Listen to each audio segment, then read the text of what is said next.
The first step you'll want to do is get a stick.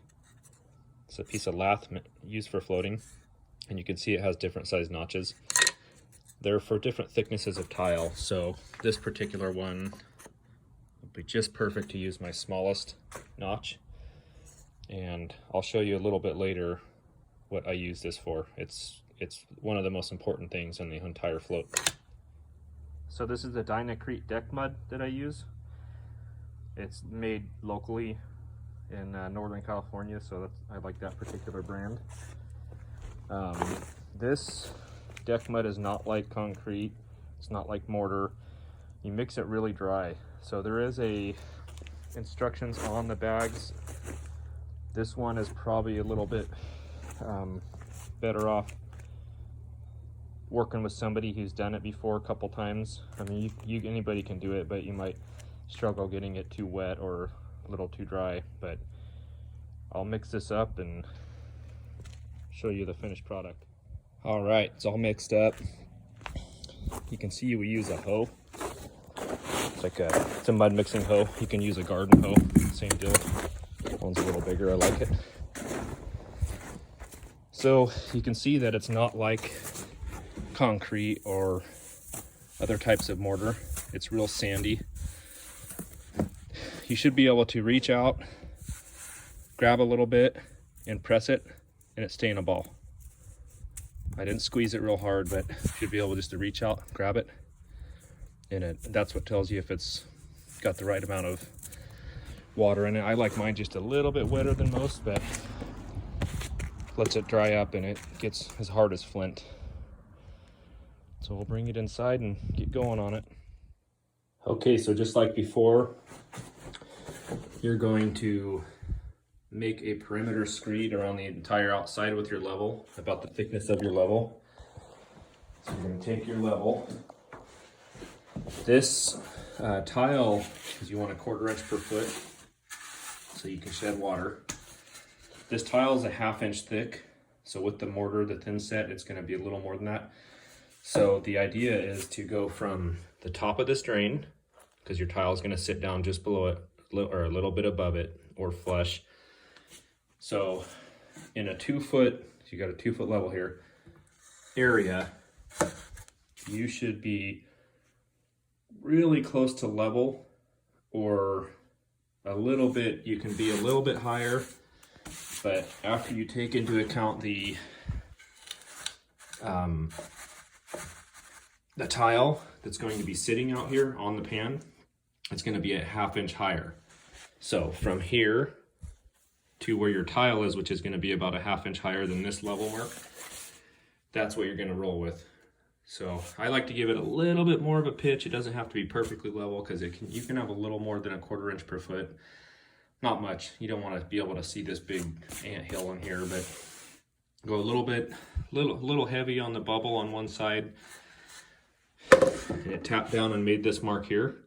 So now you can go around your entire border with your levels and edges, and with your hammer, mallet, you'll go around and make a perimeter screed all the way around the outside that looks similar to that. And then that's what you're going to use to eyeball from. And you can do it the day before, make just the screed, come back, and that way you can run your edges on a nice hard surface, but eyeballing it is how most of us do it. So I'll get the screed out, I'll get all this pushed around. One other quick thing to remember, put some gravel. If you have gravel, great, pea gravel works, any kind of crushed stone or even chunks of tile. And you're gonna wanna put it around there just like that, and it helps with the drainage. That's where the weep holes are. Kind of hard to see in there, but there are weep holes in there. And these things are designed to drain any moisture that comes through the grout, through the tile, soaks down through this mortar bed, down to the pan, and it'll eventually go into this gravel and it'll weep out down at the bottom of that drain. So just important thing to remember, you could end up getting mold if your weep holes aren't, or if they're clogged, or if you don't do the gravel just like this. Over time you end up possibly getting mold. So if you've seen the shower pans that have mold, a lot of the times around the outside edge or even near the drain, it's because the pan is not draining and the weep holes are more than likely clogged. Okay, got the perimeter screed done. Nice level all the way around. And once again, that's a little bit higher than level from the drain out. And that's because you're gonna have tile on this surface, so it's gonna raise up a 1/2 inch. So from here to that drain, if you have it perfectly level to this screed, you're gonna end up with a 1/4 inch per foot, which is a 1/2 inch and 2 feet. So we'll go ahead and start packing this thing.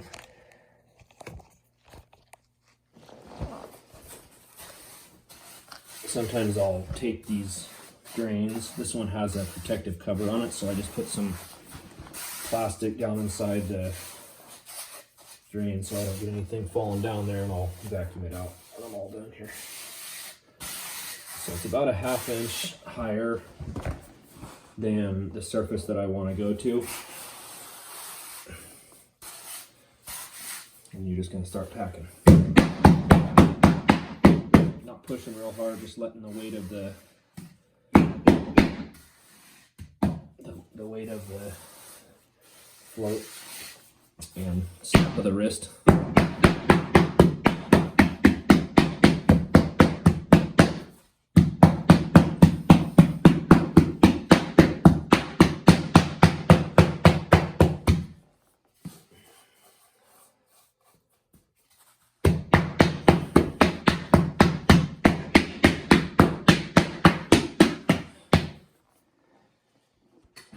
I got a little high on it, but got a couple of edges.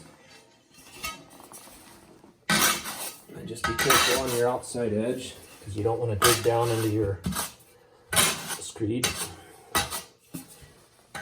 You're going to level it again. So I'll get most of it off pretty level with the drain.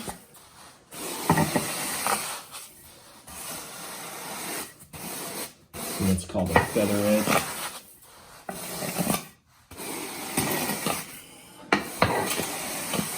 And I'm being really careful not to dig into my screed. Just eyeballing it.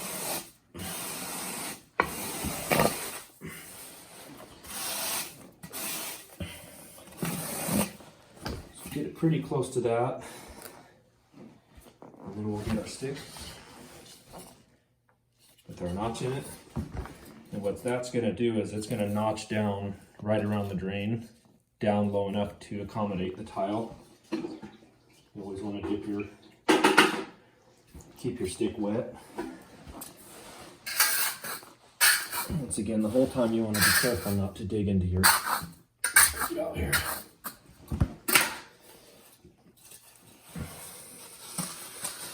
So this is real simple.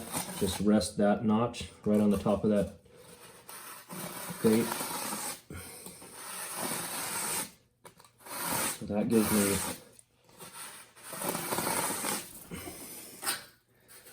now you're just kind of trying to between this surface, the screed, and this surface, you're going to take off the middle little bit without digging into either one of the other areas. So you're just taking a little bit, watching both sides.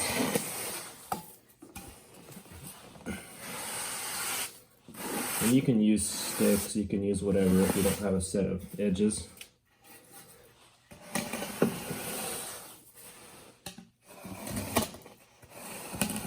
So that's really close to what you're going to be looking for.